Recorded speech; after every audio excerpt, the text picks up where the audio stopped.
I have been asked so many times by people, Andrew, how much money do I need to save to be able to spend $10,000 a month in retirement? What I'm going to do today is break down the primary determinants of how much money you would need saved, and then maybe some second and third order effects as well that can have an impact on the savings amounts. And then finally, some heuristics on the actual dollar amounts you might need saved. Hey everyone, I'm Andrew. I am the owner of Lever Wealth Management, which is the financial advisor for people who scare financial advisors. And I've spent the last several years helping ultra high net worth and high net worth investors with their complex financial lives. And what I do is I give the learnings from those thousands of iterations to you so that you can apply them to your own life. Today, I want to talk about how much money you would actually need saved to be able to spend $10,000 a month. And a good starting point is with those first order effects, meaning the primary inputs in a financial plan that give you the output of success or failure. And there are really three things.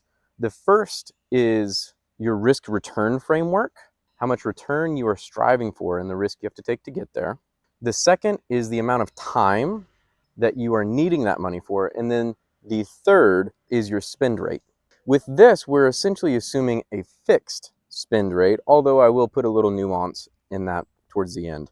The conundrum that we find ourselves in when we're talking about a risk return framework for financial planning is that we need to use long-term averages whenever we're discussing investment returns.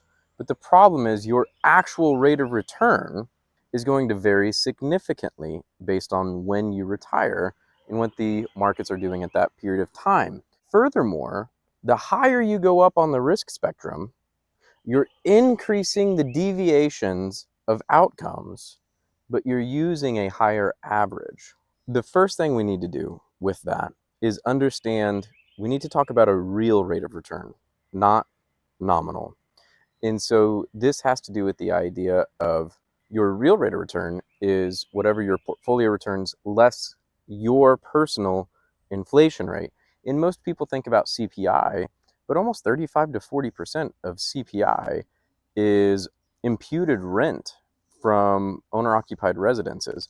And that could be very different from your own inflation rate. You may have mostly fixed expenses, a mortgage that you're going to carry into retirement, vacations that you can mostly spend the same amount on. My point is your inflation rate may be incredibly different from somebody else's, and so you may need to adjust it up or adjust it down depending on your historical inflation rate.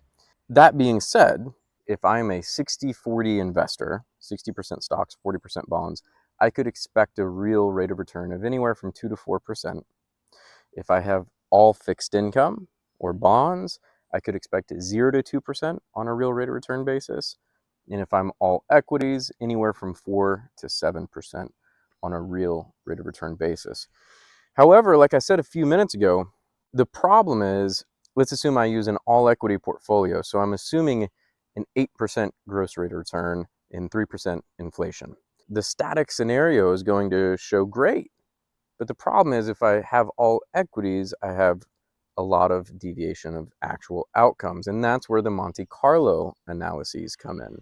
That's why you run a distribution of outcomes where you vary asset returns and inflation rates based on historical precedent and a normal distribution of those.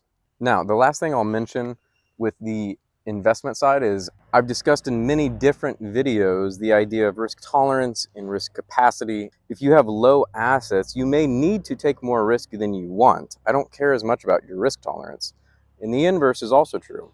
If you have significant assets and low risk tolerance, you can accept a lower rate of return. The first thing that we need to talk about and really understand is a risk and return framework as a key input. If I'm assuming a 10% rate of return, but you have no risk tolerance, the whole plan's wrong, right? It's a first order effect. The second item, which is much easier to deal with, is the timing, how long you'll need the funds for. If you're 60 years old, most people are going to assume anywhere around 30 years of retirement. Probably the right way to do this is you look at your actuarial age based on socioeconomic status, demographics, and then maybe give yourself a few extra years just depending on increases in longevity and health span that we may experience from healthcare.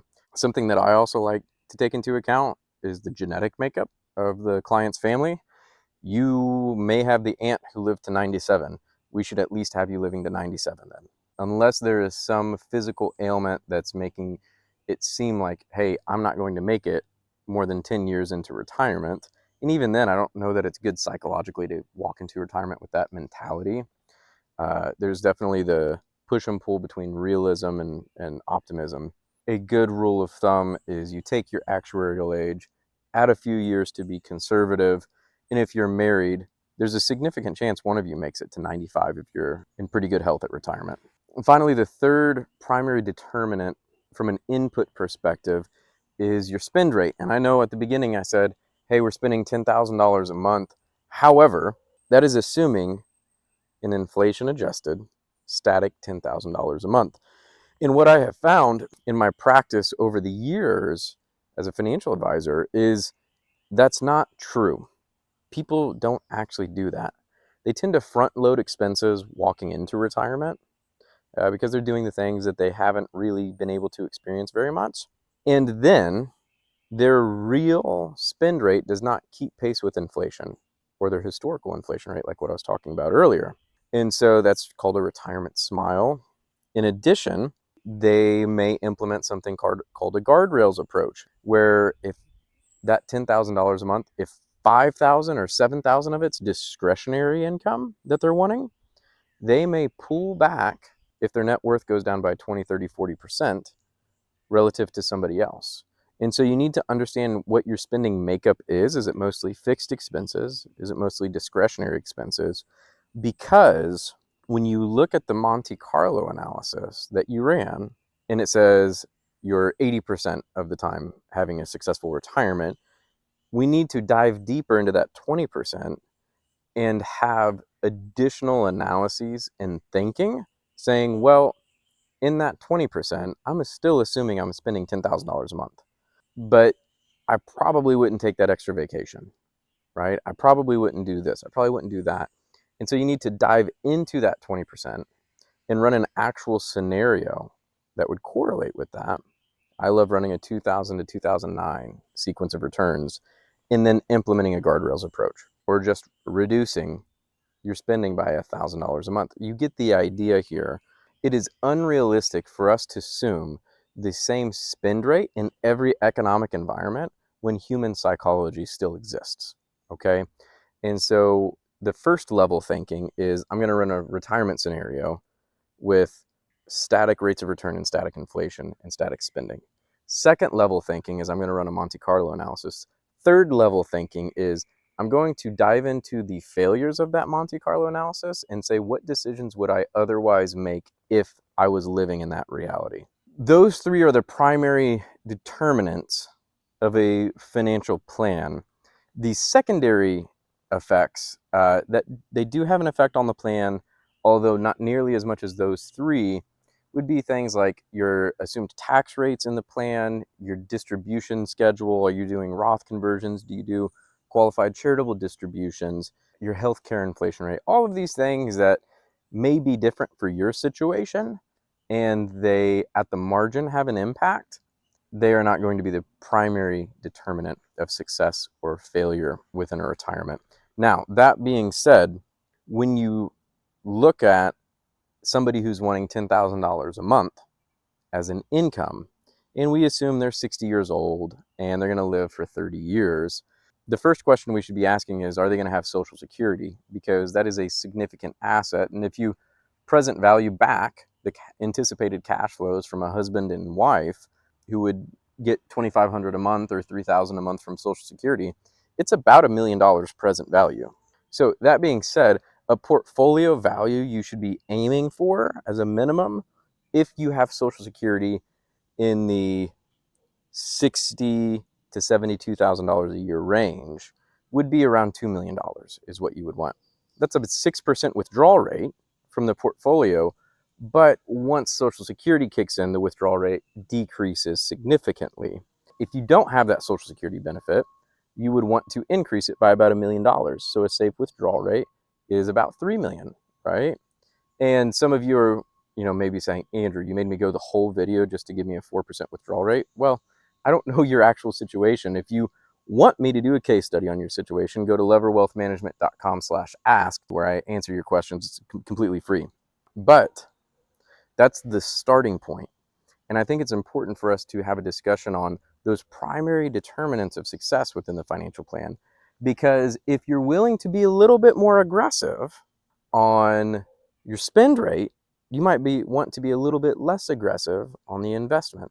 Or you may even have, $1 million asset in your home, and I'm telling you 3 million, but you'd be willing to sell your home in year 15 of retirement. Well, then you could probably accept a $2 million portfolio.